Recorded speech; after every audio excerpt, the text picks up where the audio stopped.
grips Emma Sloan and fills her with dread. This time, she does as she's told. It's not enough to save her.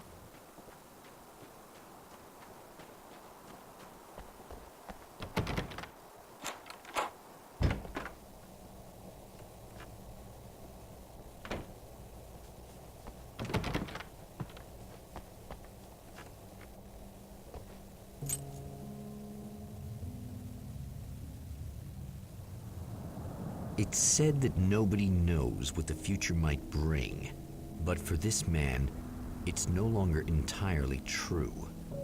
A weaker man might simply give up, but the Champion of Light is an expert on destiny. Sometimes the puppet and puppeteer can be one and the same.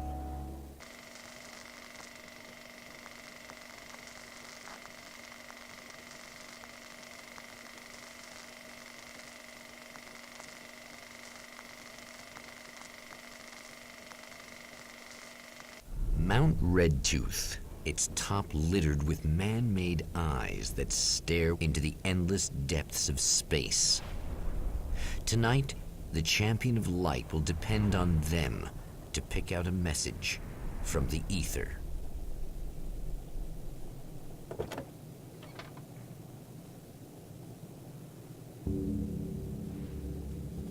As history repeats itself, the man remembers the patterns. He knows that he needs the missing part for the telescope. That's where the camera should be.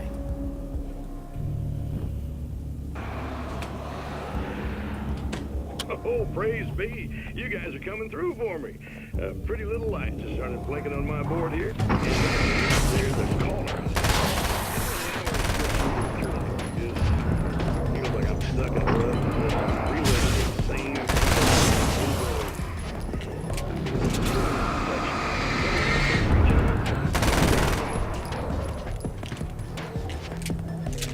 I just want you to know that it really matters.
The darkness rose from the depths of Cauldron Lake and took Alice.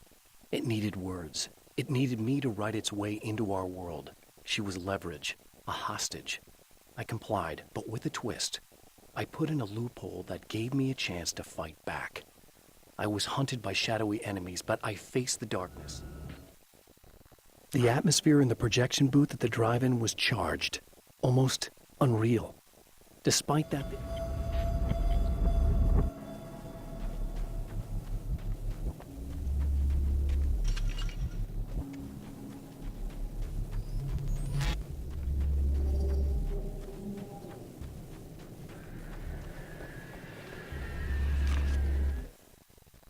There are places where our world is worn thin, and another reality brushes against ours. One such site is Cauldron Lake near Bright Falls, Washington. But there are others. That other reality is dark, vast, and malleable, always in flux. In its depths dwell vast...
It's you! How dare you!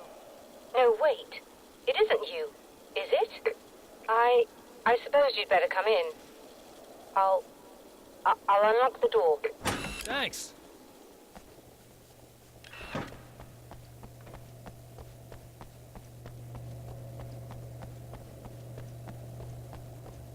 You'll have to forgive me, but this feels very strange. It seems like this has all happened before. I have the replacement part for your telescope, Doctor. All right. Let's get it installed.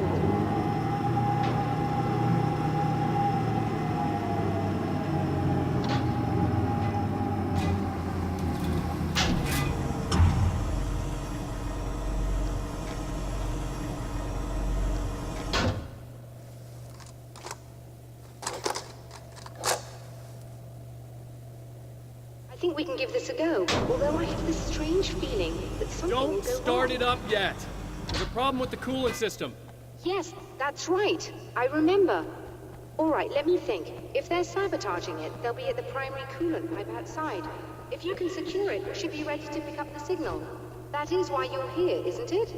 Yes, it is. I'll take care of it.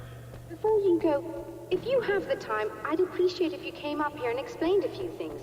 All of this is very strange to me.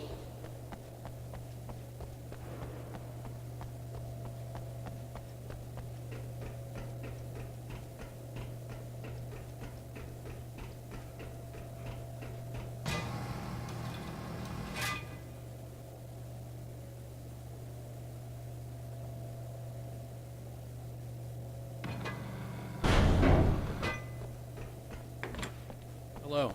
I don't quite know what's going on, but I seem to remember having had this encounter before. It's not déjà vu, Doctor. This has happened before. We're caught in a time loop. That's utterly insane. How could that be? I can't really explain it. I suppose I could call it magic. I don't believe in magic. Neither do I. But I can't argue with what I've experienced. Listen, what matters now is the signal. The last time we only caught a part of it. I need the rest of it. Whether you believe me or not, you want to look into this as much as I do, right? Yes. All right. I realize that you have trouble believing this. That's an understatement. I can't deny that what you say resonates with me on some level. I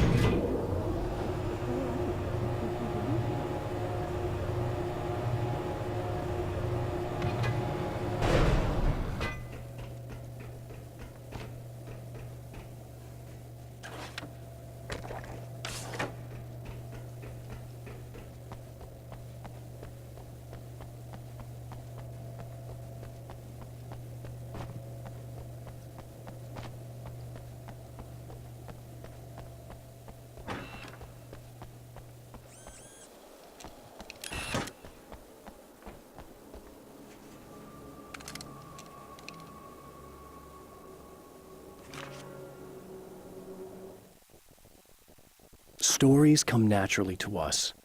We can't help it. There are many different worlds, many competing realities within our heads, fueled by books, television, even barely remembered childhood tales. There's an endless supply of fictional concepts more familiar to us than anything or anyone real. We have a far greater connection to the fictional characters we know and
When Dr. Rachel Meadows got the call from Michael, telling her to hurry to the observatory, she didn't waste any time.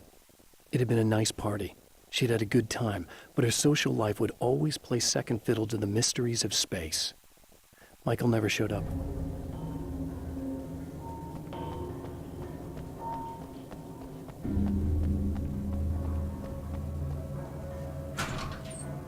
These beings hate the light, Doctor, am can I you hear correct? me? I think You we're should good be to able go. to turn on the lights and secure the area that way. All right. I'll start looking for the signal. Please, head back.